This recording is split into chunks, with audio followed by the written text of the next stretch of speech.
Bon, ok, c'est quoi la suite maintenant?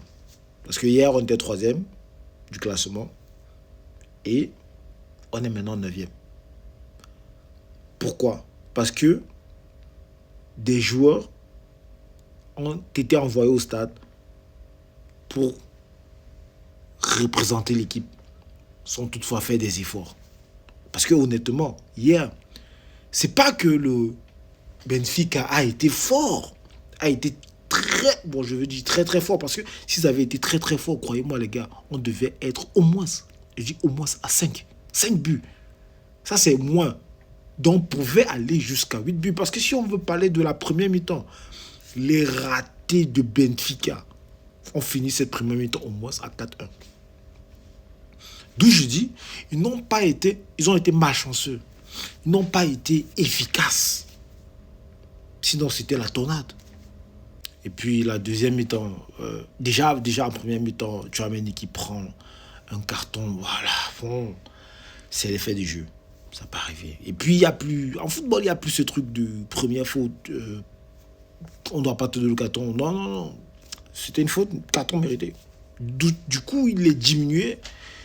Et à la deuxième mi-temps, moi, je m'attends personnellement à un changement de Abellois rapidement parce que Massatorno, c'était pas au niveau. Il fallait soit passer en 4-4-2 ou bien faire entrer en Brahim ou en Rodrigo. Mais la réaction a tardé. Et ce n'est que lorsque le deuxième but entre que Abello a réagi. Bon, il va dire en conférence peut-être qu'il a réagi tard. Certainement, peut-être c'est ça qu'il a dit. Ou bien que non, c'est sa faute, etc. comme on a l'habitude. Mais les faits sont là. Alors, parlons de notre milieu de terrain. Moi, je vous ai dit au début, Bellingham, il était où? Inexistant. Inexistant. On a deux milieux de terrain. Gullet a fait son match. Hein. Alors, en tout cas, balle dans les pieds, Gullet existe. Sa sortie, on va dire, peut-être méritait pas qu'il sorte, mais il n'y avait pas d'autre joueur qu'on devait mettre dehors à ce moment. C'était le sacrifier. Déjà qu'il ne faisait plus les replis défensifs, chose que moi je dis toujours, c'est pas son truc. Güler. Güler, c'est pas ce genre de joueur. Güler, c'est celui-là qui nourrit l'avant-centre. C'est celui qui fait la dernière passe. Donc, il doit être un peu plus haut au stade pour éviter de le faire perdre en énergie. Mais hier, c'était encore un Güler qui partait trop chercher les ballons en bas. Oui, bon, avec Benfica qui avait un bloc vraiment haut, qui barrait, pas bloc vraiment haut, mais qui barrait vraiment haut, c'était compliqué. C'était vraiment compliqué. On a des milieux vraiment faibles. Alors en deuxième mi-temps, l'entrée de Camavinga qui fait énormément du bien. Énormément du bien. Ça nous maintient encore. Il a été en lui seul le milieu de terrain du Benfica. À lui seul. Et après, lui, entre timide Rodrigo, timide, même mieux que Massatono. Bien plus mieux que Massatono parce que lui, c'est un joueur qui quitte souvent du côté droit pour aller. Il s'adapte. Mais après, voilà, le carton rouge derrière. Je ne sais pas ce qui a été dit, je ne sais pas ce qui s'est passé. Et je voulais aussi poser une autre question. Dites-moi un peu, honnêtement. Pourquoi est-ce qu'on a sifflé le troisième but de Mbappé? Je sais pas. Maintenant, on va pas trop tirer sur la bite parce que c'est pas ça qui allait empêcher la tornade qu'on a pris à Benfica. Parce que vraiment, on n'était pas au niveau. Alors, il se passe pas un match où Courtois ne claque pas les arrêts incroyables. Tu te demandes souvent Courtois. L'après Courtois sera chaud. Ah oui, l'après Courtois sera chaud. Ça sera très très chaud. En défense, oh là là, Oysen, l'alignement, on me dit. Souvent, tu regardes la télé, tu te dis que les gars, ils sont vraiment professionnels, je sais quoi. Regardez notre premier but qu'on encaisse, regardez l'alignement de Oysen. Tu mets les mains sur la tête, tu te demandes. Pas vrai. Ça se impose à Asensio qui pète les plombs. Aïe, aïe, aïe. Il doit se contrôler un peu plus. Bon, lui, on le connaît déjà comme ça. On le connaît déjà comme ça, mais il doit se calmer. Je m'attends un peu plus que, en réalité, Asensio, je dirais pas qu'il a un peu plus d'expérience que Oysen, mais je m'attendrais à ce que Asensio corrige plutôt les erreurs d'Oysen. Parce que, honnêtement, j'ai l'impression que Oysen est déséquilibré sur le stade. Il est complètement déséquilibré. Je dis, ses repères, il manque de repères. C'est comme si il ne sait pas si c'est que c'est lui qui est stoppeur. Il sait pas. Parce que dans l'équipe, c'est lui qui est stoppeur. Dans cette équipe, en fait, quand tu vois le système du jeu, c'est Oysen, le stopper. Alors, ton alignement, frère, ton alignement vis-à-vis de l'attaquant,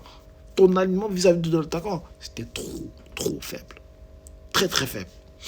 On n'a même pas vu une complicité entre Carreras. Alors, Carreras, Franck Garcia, moi, je vous ai dit dans les vidéos précédentes, Carreras, Franck Garcia, honnêtement, la seule différence qu'il y a entre les deux, c'est que Carreras prend un peu plus d'initiative. Sinon, il n'y a pas de différence. Il n'y a pas de différence. Je dis aux amis, l'autre meilleur latéral au Real de Madrid, latéral gauche, c'est Camavinga. C'est Camavinga le meilleur. Là, il n'y a pas de discuter, mais sauf que si tu mets Camavinga sur le côté, là, tu perds vraiment un ratisseur. C'est notre meilleur ratisseur au milieu de terrain aussi. Non, mais sinon, honnêtement, les gars, arrêtons un peu de tout le temps espérer. On a fait 5 à 6 saisons au sommet. On a remporté des trophées. On a gagné, c'est pas seulement 6 saisons, je pense un peu plus. Parce que c'était la décima, c'était en quelle année déjà 2000 combien 14, un truc comme ça, je me souviens plus. Mais on est déjà à plus de 6 saisons où on a été au sommet. On a eu un milieu incroyable, expérimenté, qui nous a fait gagner avec la manière, pas le style, comme le tiki-taka, mais à la manière. Je dis pas le style, mais la manière. Comme le but qu'on a pris à Benfica, là. Ils ont fait 2 passes. Comme ça que nous, on marquait.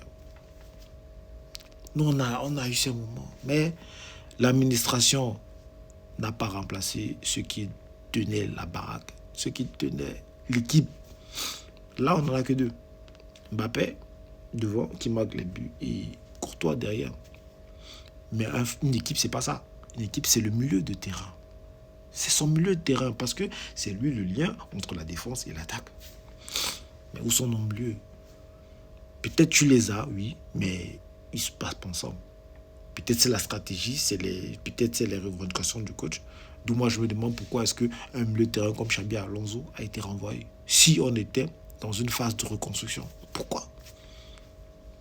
Pourquoi on aurait dû le laisser là. Mais bon, après on va pas revenir là-dessus.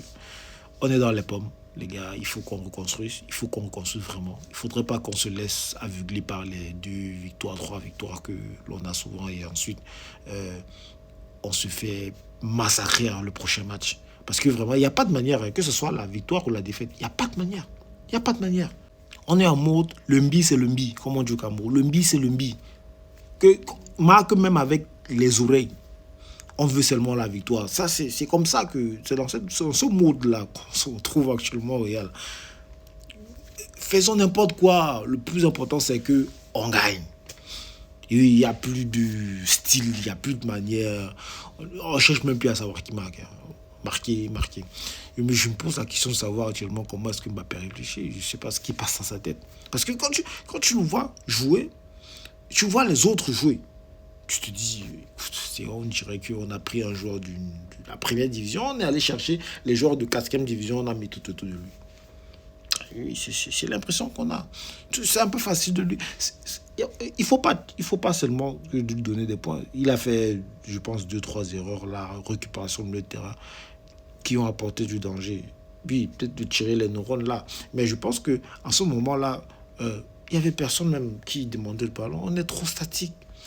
Hein? Ce sont des trucs qu'on répète tous les jours. On est trop statique dans notre équipe. Il n'y a pas de mouvement. Il n'y a pas de coordination de jeu. Il n'y a pas ça. Tu as l'impression qu'on a pris des joueurs et on a mis au stade, on a dit allez jouer. C'est comme si pendant les entraînements, il n'y a pas cette coordination dans le jeu. Des appels, des joueurs qui se comprennent. Des joueurs qui peuvent se comprendre même en fermant les yeux. Non, chez nous, c'est pas ça. Pourtant, Benfica, tu voyais ça. Les passes en un contrôle dans le dos, comme ça, à l'aveuglette. ça allait très bien. Donc, encore félicitations à Benfica, les gars. Félicitations pour vous. Et voilà, rendez-vous pour le prochain match. Ouais, ne nous attendons plus à quelconque voilà, un quelconque réveil hein, du Real. Non, ça mène à rien. C'est pas des trucs sur lesquels vous pouvez encore compter. C'est peine perdue. Donc, sinon les gars, portez-vous bien et rendez-vous le week-end prochain pour un match de Liga. Je sais plus contre qui on joue. Mais croyez-moi, beaucoup de fans vont commencer à faire autre chose que de regarder les matchs du Real. Les gars, portez-vous bien. Ciao.